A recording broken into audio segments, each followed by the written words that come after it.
Olá, seja bem-vindo a mais um encontro na plataforma Healthcare do Grupo Mídia. Nesta série Uma Década de Influência, eu converso com personalidades que fizeram e fazem história na saúde brasileira, como Cláudio Lotenberg, Gonzalo Vecina Neto, Ari Ribeiro, Francisco Balestrin, entre outras personalidades que nós já conversamos. E hoje é dia de conversar com um executivo que possui um currículo longo nas áreas de direito, comércio e, é claro, saúde.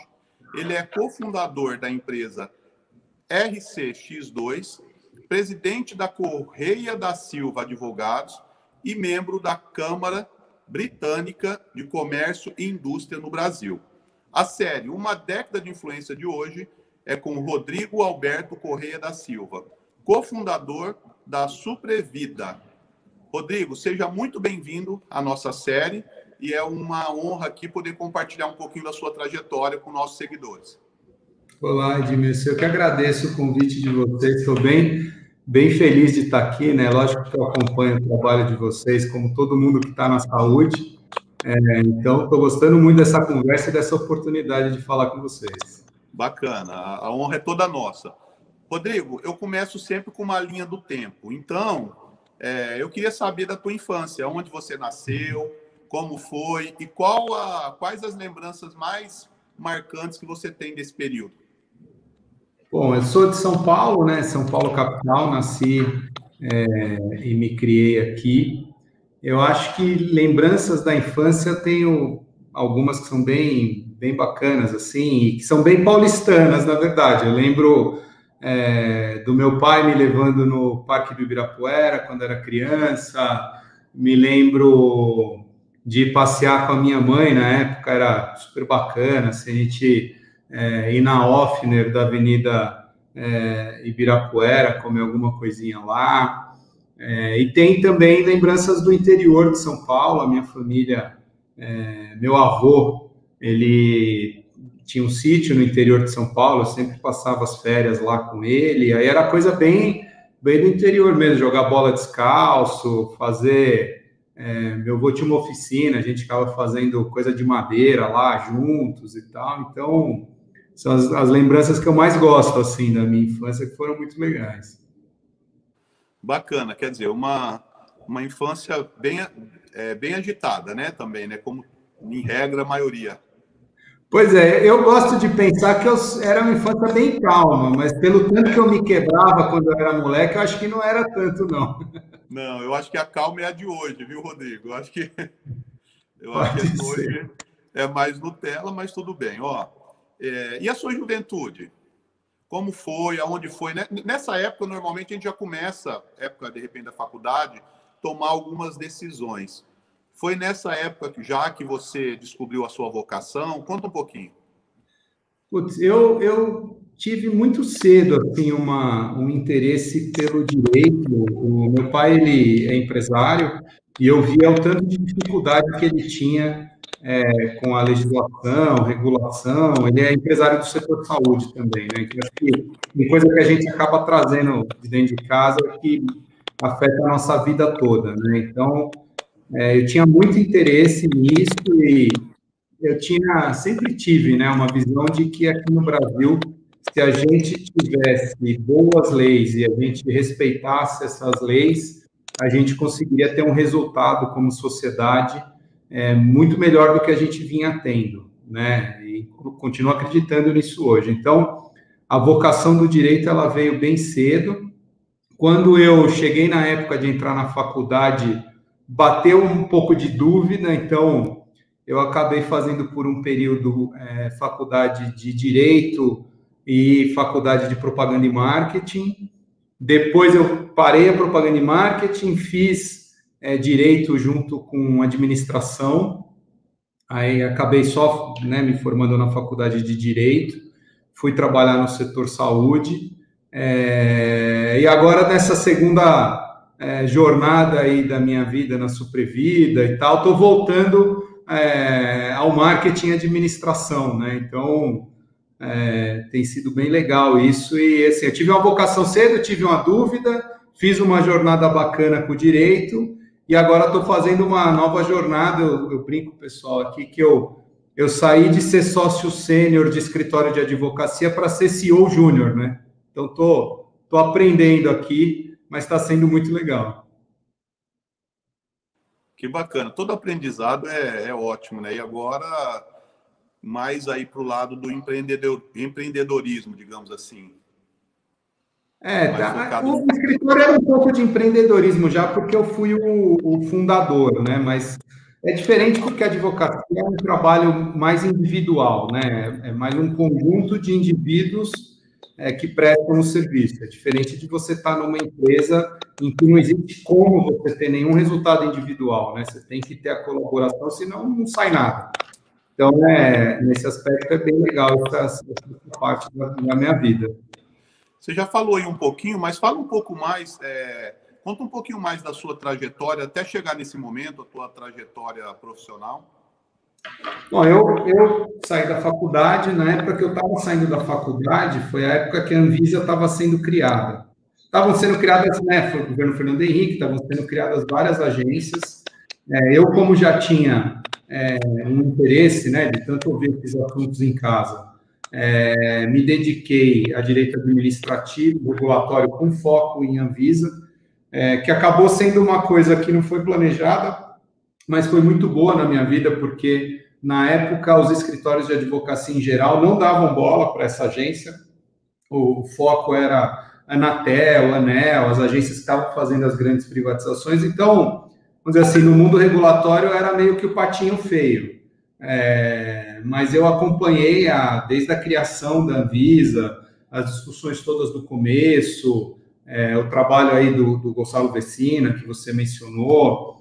Eu tive sempre uma tendência de trabalhar não só para empresas, mas por associações de classe do setor, então acabei participando de várias discussões. Fiz essa jornada, então, muito no direito regulatório, foi a época que eu comecei a atuar lá na Câmara Americana, comecei a coordenar comitê lá e tal, e fui com o tempo migrando para relações governamentais e institucionais, porque por estar atuando para as associações, num determinado momento eu percebi que isso era um produto também, fiz algumas parcerias com escritórios americanos para aprender como é que funcionava isso lá, desenvolvi esse trabalho também no escritório.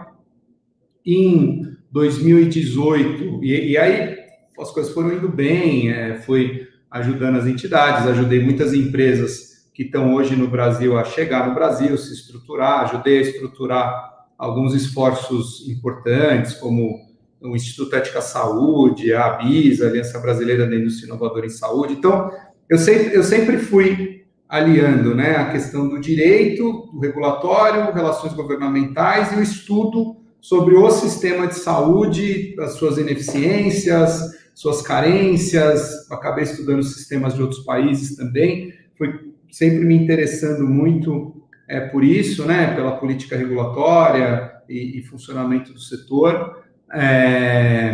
Em 2018, a Suprevida, ela surgiu na minha vida por uma questão pessoal, na verdade. O meu pai, ele teve um câncer de intestino, fez uma cirurgia e foi para casa, né, com aquela bolsinha de ostomia e ao chegar em casa, bateu um desespero total, né, nele, na família, na minha mãe, porque você sai do hospital, chega em casa e o nível de atenção cai, né, você tem que reorganizar a sua vida, o seu comportamento, tem que buscar alguém para te dar cuidados auxiliares em casa, precisa comprar um monte de produtos que você não conhece, não sabe onde compra, aí o varejo, na época desses produtos, era muito ruim, né? As casas cirúrgicas, elas não têm uma capilaridade grande, muitas vezes tem quebra de estoque, então, por estar no setor e conhecer as pessoas e tal, consegui ajudar, mas fiquei muito sensibilizado com essa coisa, e quem não está, né? Como é que essa pessoa faz e ela acaba muitas vezes vivendo muito mal, desnecessariamente, piora a condição de saúde, volta para o hospital, então é um problema para o sistema de saúde também. E no meio de 2018, eu fui tomar um café com o meu atual sócio, que é o Fernando Galo. Ele me chamou lá para me contar que ele ia se aposentar como CEO da Convatec, que é uma empresa do setor. A gente já trabalhava juntos há 15 anos, eu ajudei a fazer um spin-off da Convatec, que era da Bristol antes, junto com ele, o startup da operação.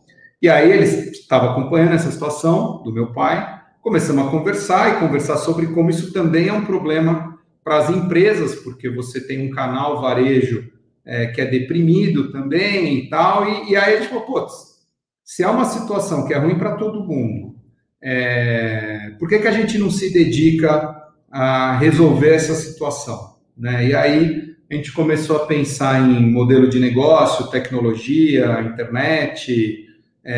A partir daí começou esse projeto, né, da Supervida.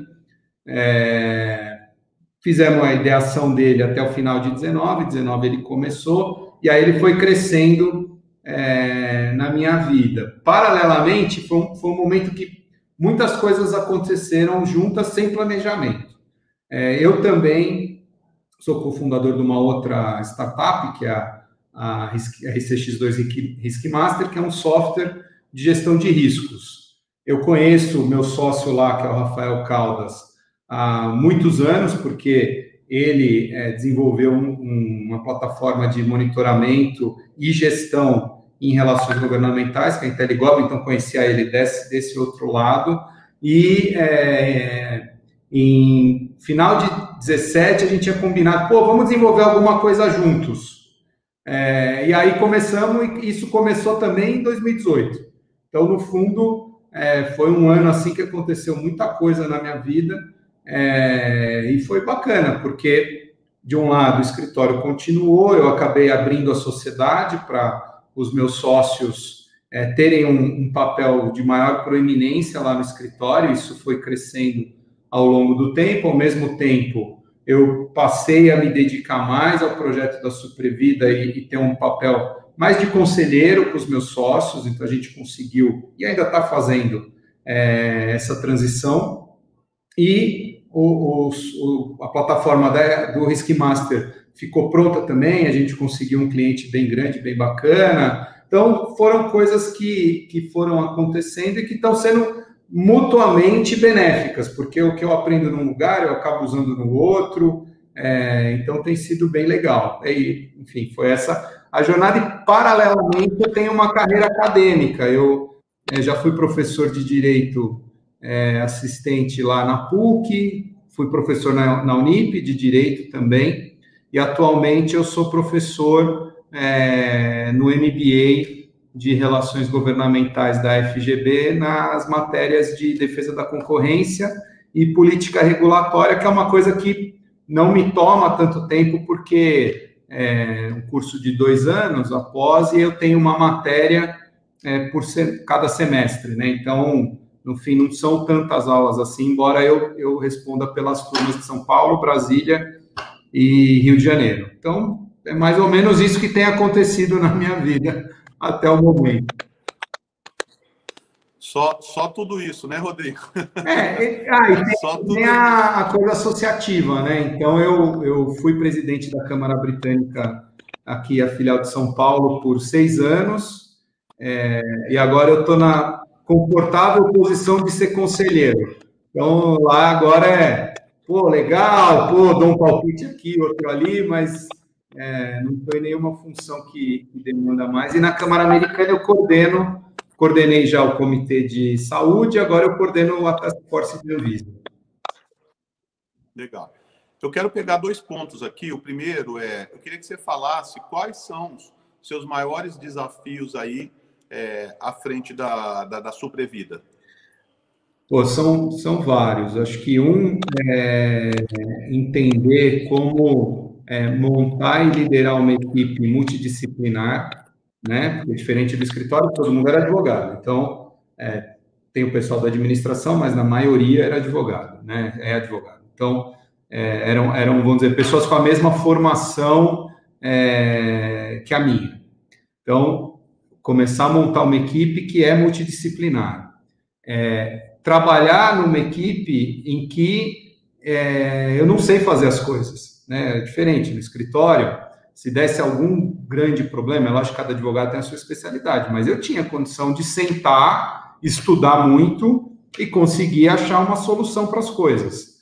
Aqui na Suprevida, não. Tem muitas áreas que, por mais que eu estude, eu não vou conseguir. Então, ter essa mudança, né, de mindset, de, poxa, eu confio muito nos meus colegas de trabalho que têm as suas competências que são muito mais específicas que a minha no que eles fazem. E a questão de escalar uma startup, porque a minha vivência, ela é de empresas maduras, né? Vamos dizer, teve o escritório, que não deixa de ser um negócio novo, mas é uma prestação de serviço profissional muito específica, e eu convivi muito com empresas maduras, empresas muitas vezes que não tinham jurídico, eu fazia 100% esse papel, então participava das discussões estratégicas e de negócio, mas é uma abordagem de empresa madura. Na maioria das vezes, multinacional, que era minha clientela maior. A startup, ela é bem diferente, né? Porque você começa com uma coisa muito pequena, você tem uma ambição enorme, tem um caminho que você traça, mas sem total certeza, né? Então você tem o ponto de partida e o ponto de chegada. Como é que você vai preencher no meio?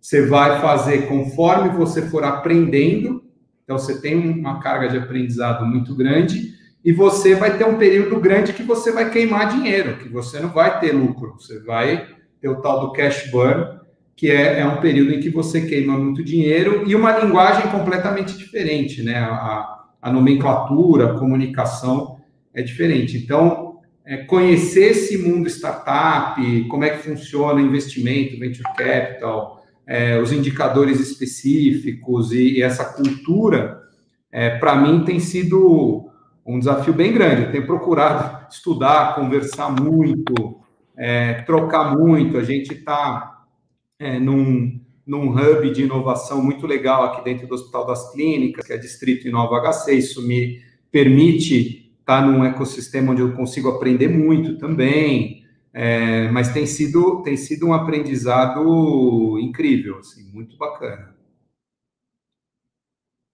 No HC aí HC de São Paulo. HC de São Paulo. O HC ele tem uma iniciativa. O que eles perceberam? Que eles têm vários institutos aqui que eles produzem muito conhecimento, mas que esse conhecimento que é um desafio do Brasil e da academia brasileira, né? Ele não está virando produtos, né? Não está virando tem pesquisa que não vira desenvolvimento. Então, eles criaram essa iniciativa para estimular isso, e parte dessa iniciativa é a interface com startups. Para estimular essa interface, eles criaram um núcleo dentro aqui do HC, são 2 andares que ficam dentro de um dos prédios do HC, do prédio onde ficam os ambulatórios dos funcionários, onde a gente está aqui dentro, participa da interação com o HC e participa também com a interação com a Distrito, que é a gestora desse ambiente aqui, que é um ecossistema que tem muitas outras startups de outras coisas. Então, é um caminho bem legal para acelerar esse aprendizado e esse desenvolvimento, né? Eu tive a oportunidade de conhecer esse espaço aí com você Marcos, teve aqui? Tive, com o Marcos e com o Tom Zé. Eu achei sensacional. É muito legal. Muito bacana. Me fala uma coisa, Rodrigo. Além, você falou aí um pouquinho do HC e tudo, quais são os outros projetos que a Suprevida está envolvida atualmente? Tem mais algum outro projeto? O nosso foco, ele é criar conexões, né? A premissa é que o setor saúde hoje, ele é extremamente fragmentado, né? Então, você tem prestadores de serviço, médico, laboratório diagnóstico, o hospital, serviços auxiliares, aí você tem a cadeia de fornecimento de produtos médicos, de medicamento, e você tem isso de público, privado, estados, municípios e União, aí você tem os planos de saúde, então você tem uma desagregação enorme, né, uma fragmentação, que faz com que as pessoas fiquem perdidas nesse sistema e esse sistema seja ineficiente, né? Então, o objetivo da Suprevida é tratar dessas ineficiências criando conexões. Então, a primeira conexão que a gente criou foi entre fornecedores, fabricantes e distribuidores e compradores, né? Esses compradores no nosso foco são pessoas físicas ou pequenos negócios da saúde, clínicas, consultórios, casas de repouso, dentistas e por aí vai, que tem dificuldade de suprimento, né? Depois, foi a conexão com informação. Então, na nossa plataforma web, a gente tem uma infinidade de conteúdo orientativo sobre prevenção, sobre cuidados, sobre como viver melhor com os desafios de saúde que a gente tem. A outra, e aí nós estamos criando conexões, né? A outra conexão foi de profissionais de cuidados auxiliares e médicos com pacientes. Então, a gente criou lá uma plataforma onde esses profissionais anunciam os seus serviços e tem toda uma classificação, uma curadoria lá, e as pessoas podem encontrar os profissionais conforme as suas regiões, inclusive para atendimento domiciliar, que foi um negócio importante agora na Covid. A gente, inclusive, essa plataforma ela é gratuita. E agora a gente acabou de lançar, teve o Dia Nacional da Saúde, a gente lançou agora o Clube Suprevida Bem Faz Bem, onde as pessoas podem acumular pontos com as transações que elas fazem dentro da plataforma, podem indicar pessoas do seu círculo que vão ganhar pontos e elas também ganham pontos nessas indicações, e esses pontos elas podem usar ou podem doar para pessoas que elas sabem que precisam ou para instituições que a gente está começando a cadastrar, né? Então, é importante aí quem estiver assistindo, a gente está buscando instituições que sejam sérias, é lógico, e que tenham uma missão social dentro da saúde para receber essas doações que podem ser trocadas por produtos dentro da plataforma, e assim a gente garante a destinação dessa doação. Isso é tudo que está feito.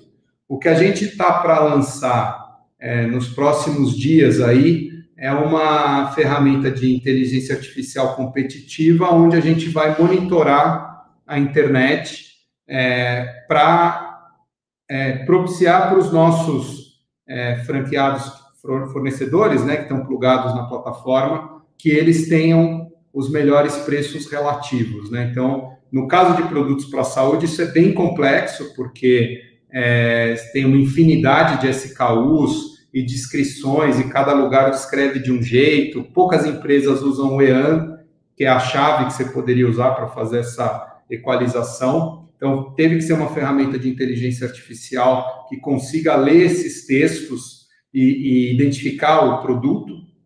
Ela deve ficar pronta nos próximos dias. Aí a gente vai fazer o lançamento dela. É isso que está no nosso roadmap mais próximo.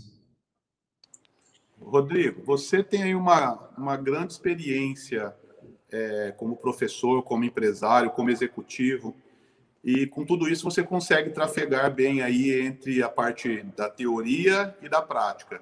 Eu queria que você deixasse aí um conselho, se eu posso dizer assim, para quem está nos assistindo e quer ter uma trajetória de sucesso, seja como executivo, seja como empresário, empreendedor. Qual a dica que você dá para esse profissional? Olha, eu vou compartilhar um pouco do que funcionou para mim, né? Acho que cada pessoa tem o seu caminho e não tem caminho certo e errado, né? No fundo, tem o caminho que te faz bem, né? O caminho que me fez bem é estudar muito, né? Então, eu procuro, antes de fazer qualquer coisa, pesquisar bastante, ter uma bagagem claro, nada é como a vivência, mas eu procuro, vamos dizer assim, formar aí um repertório de conhecimento bacana sobre o que eu pretendo fazer, usar esse repertório para refletir bastante, né? Porque não é só você pegar o conhecimento, você tem que refletir sobre ele, elaborar, pensar bastante e tal. E uma vez que você decidir fazer alguma coisa e você entender que aquilo tem sustentação, perseverar. Aí é a fase do suor, né? Então, sentar, perseverar, estar sempre aberto a aprender. Acho que, por mais que você tenha estudado, quando você vai fazer as coisas, você vai descobrir 1 milhão de coisas que você não tinha pensado, que você não tinha estudado, que você não sabia. Você tem que estar muito aberto a aprender e implementar o que você aprendeu. Então, e acho que também, assim, ser aberto ao que as pessoas podem te trazer, né? Nessa minha jornada teve muita gente bacana, com quem eu aprendi muita coisa legal, até gente não bacana e desagradável, que me levou a ter insights importantes na minha vida também. Então, assim, tá aberto a esse aprendizado e aprendizado com pessoas, porque no fundo, nós todos somos pessoas e o mundo são pessoas. Então, tá sempre aberto a isso, acho que é muito importante. Rodrigo, você citou aí algumas vezes o seu pai. Ele foi o seu maior incentivador na profissão? Não. Foi. Outra pessoa? Cara, na verdade, no direito, no começo não, porque meu pai tem uma empresa, né? Então, o sonho de todo pai que tem uma empresa é que o filho acabe trabalhando na empresa, né? Então, ele não me tolheu, mas ele vamos dizer, não tinha tanta aderência assim com a minha carreira jurídica no começo. Até porque também quando você começa no direito, isso aconteceu comigo e acho que acontece com muitas pessoas no direito. Você acaba tendo um conhecimento muito específico e achando que você sabe tudo sobre como as coisas têm que ser e tal.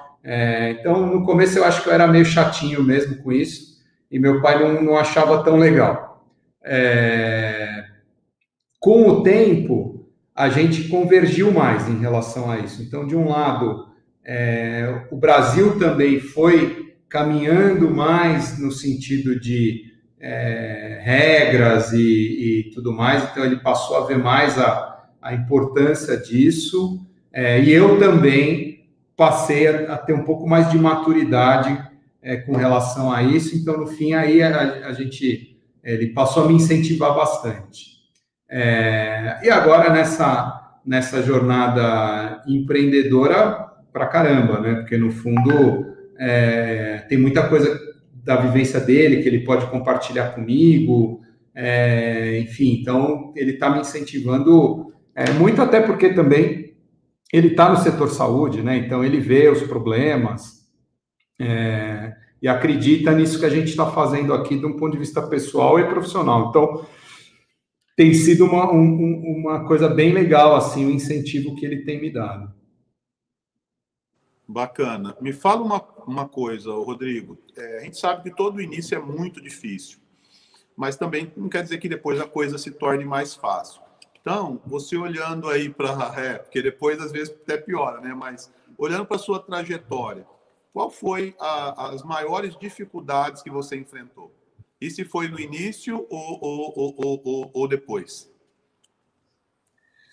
Cara, eu vou te falar que eu, sinceramente, não é um negócio que eu fico pensando muito. E eu acho que toda dificuldade que eu tive, ela me gerou uma oportunidade de aprendizado, né? Se eu for falar assim, qual foi a maior dificuldade que eu tive? Eu acho que foi comigo mesmo, acho que foi um excesso de ego, uma coisa de não estar tão aberto a escutar muitas vezes, e aí isso gerou dificuldades concretas, mas assim, dificuldades concretas, acho que eu tive as mesmas que todo mundo que empreende no Brasil, né? Então, as coisas do Brasil são difíceis, o financiamento é muito difícil para as coisas, às vezes você tem mudanças de contexto muito abruptas e que você tem que se adaptar muito rápido e nem sempre você tá com recurso para fazer essa adaptação naquela hora que você precisa fazer, então você precisa achar um jeito de manter o avião voando aí. Então, acho que são dificuldades, assim, de empreender no Brasil, né? Mas as específicas eu acho que foram mais minhas, porque eu me considero uma pessoa que teve muita sorte, assim, nas pessoas que eu encontrei no caminho, nas coisas que eu fiz, acabaram dando certo. Então, assim, acho que é isso. Rodrigo, no final do ano nós vamos encerrar aí o calendário da saúde com os 100 mais influentes da saúde, que é considerado o Oscar do setor. Esse prêmio está indo para a 8ª edição e, diferente de todas as outras 7 edições, nós vamos ter uma edição especial. Nos outros anos, a gente sempre olhou para o último ano aí do executivo, do empresário e do profissional de saúde.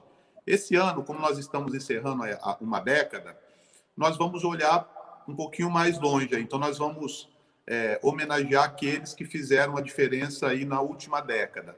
Se não bastasse isso, essa homenagem aí a esses profissionais, empresários e executivos, nós vamos homenagear, ter uma homenagem através de algumas associações, alguns, porque infelizmente não dá para homenagear todos, mas alguns representantes desses profissionais que estiveram na linha de frente contra a pandemia. Então, os médicos, os enfermeiros, o próprio hospital. Então, nós teremos aí uma homenagem especial a respeito disso. Eu queria saber de você, na tua visão, qual a importância de encerrar o ano, principalmente um ano como esse, né, com uma premiação a esses profissionais? Eu acho que é fundamental. Acho que, no fundo, eles passaram por dificuldades em um sistema de saúde que não estava preparado, né? No fundo, acho que essa situação que a gente viveu da Covid acabou mostrando de maneira aguda problemas crônicos que a gente tem no sistema de saúde, né? Não só a gente também, no mundo inteiro, mas no caso do Brasil, né? A gente tem problemas estruturais e conjunturais crônicos que acabaram se agudizando agora. E esses profissionais, no sacrifício pessoal deles, eles conseguiram diminuir o impacto da crise que a gente viveu, né? E está vivendo, na verdade. Então, agora a gente está num momento em que as coisas melhoraram, porque o sistema de saúde conseguiu reagir, mas isso não é verdade no começo, e ainda assim essa reação ainda é deficitária face ao desafio que a gente tem. Então, eu acho que esses profissionais, eles são incríveis, porque eles dedicam a vida deles a salvar a dos outros, com dificuldades que, em geral, a gente nem sabe quais são, correndo riscos que a gente não sabe quais são, e às vezes nem eles, porque quando eles atendem uma pessoa com um problema, eles não sabem a que tipo de coisa eles estão se expondo. Então, eu acho que eles merecem homenagens sempre, e agora uma homenagem proporcional ao momento agudo que a gente viveu. Então, vocês estão de parabéns, assim, e é excelente fazer isso. Bacana, obrigado. E já que nós estamos falando de influência, eu quero saber quem foi a sua maior influência no setor? Putz, foram tantas, então, em tantos momentos. É verdade, não, teve muita gente, assim, Difícil a escolha, né? Com quem eu aprendi. Eu acho que, chovendo molhado, né, falar do Vecina, com tudo que ele fez em Visa e as reflexões dele sobre o setor de saúde, o próprio Balestrin, que você comentou também, é um cara que pensa muito sobre o setor. Todo mundo que você mencionou são pensadores sobre o setor saúde, né? Então, sempre eu aprendo escutando eles e vendo as palestras deles. Então, acho que eu não vou cometer a injustiça de falar uma pessoa. Acho que um cara que teve um impacto enorme no setor também foi o José Serra, né? Foi um ministro da Saúde aí lendário, e mudou muita coisa importante no setor. Eu sempre vejo muito assim as mudanças estruturais, né? Porque eu acho que a conjuntura é uma consequência da estrutura. Então, eu acho que o Pedro Bernardo, que é um cara que foi da CEMED, agora está na Interfarm, economista, um cara que pensa no setor saúde também. Então, tem muita gente. O Mussolini, do Sindusfarma, eu aprendi bastante com ele também. Puxa, tanta gente, cara. Eu acho que eu estou sendo injusto de não mencionar todo mundo. Não quero ser mais injusto ainda. Não, legal. Vamos lá. Se você olhar aí para a sua trajetória e você pudesse voltar no tempo, você faria alguma coisa de diferente?